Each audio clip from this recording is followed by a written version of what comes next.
Selamat pagi, selamat sore, selamat malam kepada Bapak Heri selaku dosen Kapita Selekta Hukum Pidana. Di sini saya Teresia Indrasitio dengan NIM 205-22-00526. Di sini saya akan membawakan materi untuk nilai UTS saya, yaitu ada dua materi. Yang pertama itu ada kebijakan pengamanan lapas di Indonesia. Yang kedua itu adalah hukuman mati. Maaf. Sebelumnya saya akan membawakan materi saya yang pertama itu, dan di sini ada definisi lembaga pemasyarakatan. Pada pasal 1 ayat 1 Undang-Undang Nomor 12 Tahun 1995 tentang pemasyarakatan, yaitu adalah kegiatan untuk melakukan pembinaan kepada masyarakat berdasarkan sistem kelembagaan dalam cara pembinaan yang merupakan bagian dari sistem peradilan pidana. Dan menurut Suryono Sukanto, lembaga pemasyarakatan itu adalah himpunan norma dari segala tingkatan yang berkisar pada suatu kebutuhan pokok di masyarakat. Adapun fungsi sistem dari pemasyarakatan. Jadi fungsinya itu untuk menyiapkan warga binaan pemasyarakatan agar dapat berinteraksi secara sehat dengan masyarakat lainnya, sehingga dapat berperan kembali sebagai anggota masyarakat yang bebas dan bertanggung jawab. Nah, di sini ada perbedaan lapas dan rutan. Yang pertama itu dapat dibedakan dari fungsinya. Fungsi rutan itu biasanya sebagai tempat tersangka yang ditahan sementara waktu sebelum keluarnya sebuah keputusan dari pengadilan yang menghindari terdakwa ini atau tersangka untuk melarikan diri. Sedangkan fungsi dari lapas itu adalah untuk melaksanakan pembinaan narapidana. Sempat tadi kan kita bilang tersangka dan terdakwa. Nah, tersangka atau terdakwa ini apa sih? Jadi, dia ini adalah seseorang yang diduga melakukan suatu tindakan pidana yang belum tentu benar. Kalau narapidana itu adalah seseorang yang sedang menjalani sebuah hukuman, yaitu pidana penjara untuk kurang waktu tertentu, maupun yang keputusannya itu untuk seumur hidup. Kapan dilakukan penahanan atau pembinaan di rutan. Jadi pada rutan ini tahanan ditahan biasanya selama proses penyidikan, penuntutan, pemeriksaan di pengadilan negeri, pengadilan tinggi, dan atau Mahkamah Agung. Kalau di lapas, dia narapidana yang dibina setelah dijatuhi hukuman berdasarkan putusan hakim yang telah berkekuatan tetap. Nah, di sini lapas sendiri mempunyai ATI, yaitu lapas adalah unit pemasyarakatan yang melaksanakan pembinaan kepada narapidana dan bertanggung jawab langsung kepada kepala kantor wilayah Departemen Kehakiman. Dan lapas di sini dipimpin oleh kepala polisi. Nah, narapidana itu apa sih? Jadi narapidana ini sama seperti tadi, dia adalah seorang yang sedang menjalani pidana penjara untuk kurun waktu tertentu maupun yang seumur hidup. Apa aja sih hak-hak seorang narapidana ini? Jadi di sini yang pertama ada melakukan ibadah sesuai agama dan kepercayaannya, mendapatkan perawatan rohani maupun jasmani, menerima kunjungan keluarga, nasihat hukum, dan mendapatkan pembebasan bersyarat. Nah, adapun fungsi dan tugas dari lapas. Yang pertama, itu dia melakukan pembinaan kepada narapidana atau anak didik. Yang kedua, dia memberikan bimbingan dan mempersiapkan sarana dan mengelola hasil kerja.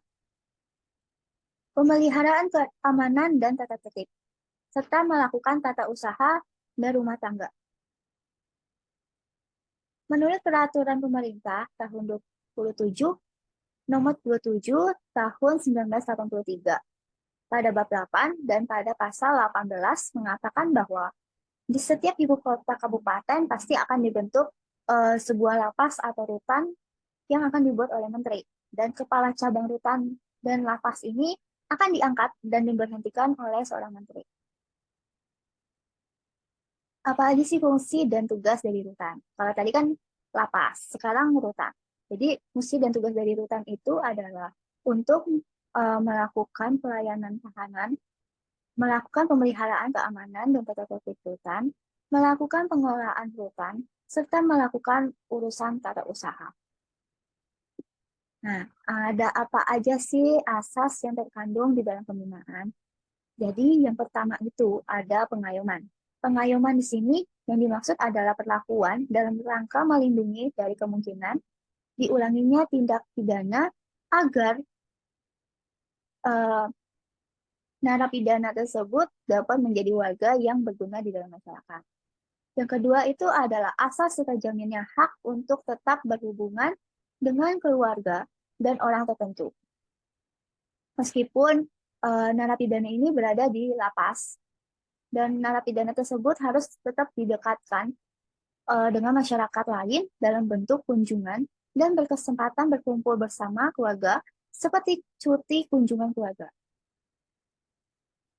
Selanjutnya itu ada klien permasyarakatan, yaitu adalah seseorang yang berada di dalam binaan, ada di lapas. Klien yang sebagai dimaksud itu adalah terdiri dari, yang pertama itu terpidana bersyarat, yang kedua narapidana, anak pidana, dan anak negara yang mendapatkan pembebasan bersyarat.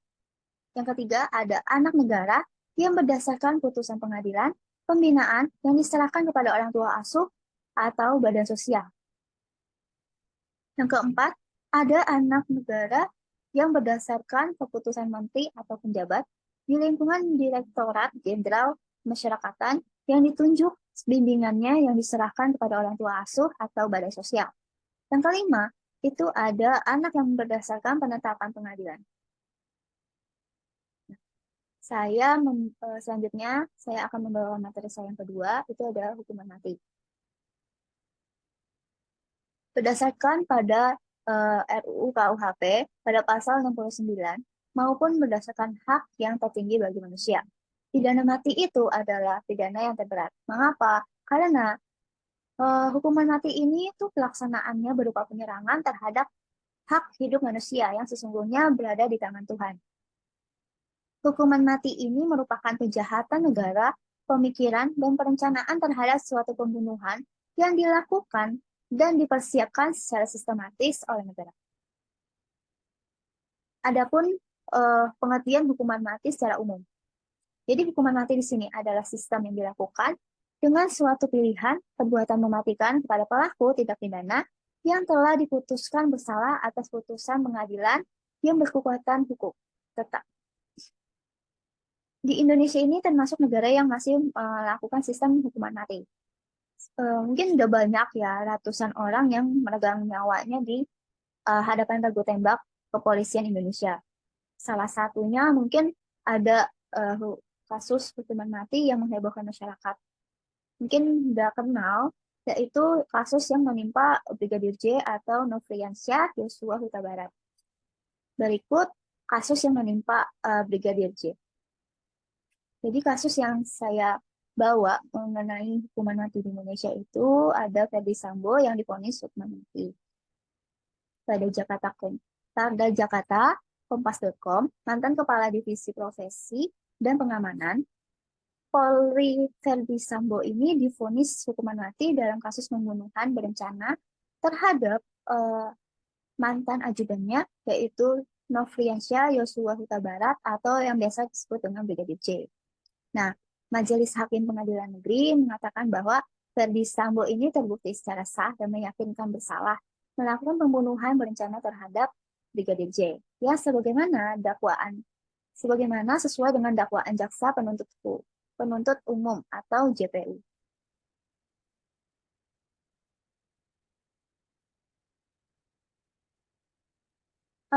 Menurut Majelis Hakim Wahyu Iman Santoso di dalam persidangan Pengadilan Negeri Jakarta Selatan, menyatakan bahwa ternyata Ferdi Sambo ini telah terbukti secara sah dan diyakinkan bersalah. Menurut hukum, melakukan tindakan pidana tersebut turut serta melakukan pembunuhan berencana dan tanpa hak melakukan yang menyebabkan sistem elektronik yang berfungsi sebagaimana semestinya. Dan beliau mengatakan bahwa dan beliau menjatuhkan terdakwa dengan pidana hukuman mati.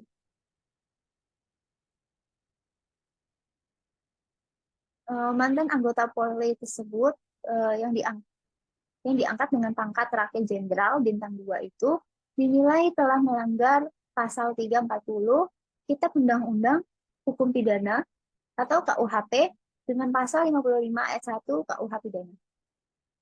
Ferdi Sambo juga terbukti terlibat obstruction of justice atau perintangan penyidikan terkait pengusutan kasus kematian Brigadir J.